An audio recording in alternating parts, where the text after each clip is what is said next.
আপনিও কি পাখি এবং শিশু হত্যাকারীদের দলে? বছরের শেষ মুহূর্তে এই সময়টাতে স্কুল কলেজের পরীক্ষা শেষ হয়, অবসরে তরুণ তরুণীরা সামনের একটা রাতকে ঘিরে মেতে উঠে অপসংস্কৃতিতে। 31st নাইট, আতশবাজি পটকা আর মিউজিকের শব্দে কেঁপে উঠে গ্রাম শহর মহল্লা। আতশবাজি আর পটকার বিকট শব্দে 4 বছরের ছোট্ট তানজিমের মতো শিশুরা হার্ট ফেল করে মারা যায়।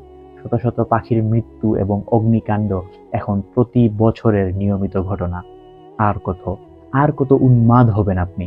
আপনি ভাবছেন আপনি একা। আপনি একা 31st নাইট পালন করা বন্ধ করে দিলে কি এমন হয়ে যাবে? ক্ষুদ্র ক্ষুদ্র বালিকণা, বিন্দু বিন্দু জল গড়ে তুলে মহাদেশ সাগর অতল। আমরা সবাই একা, কিন্তু আমরা সবাই যদি মিলে যাই তাহলে আমরা অনেক। আসুন এই অপসংস্কৃতিকে না বলি।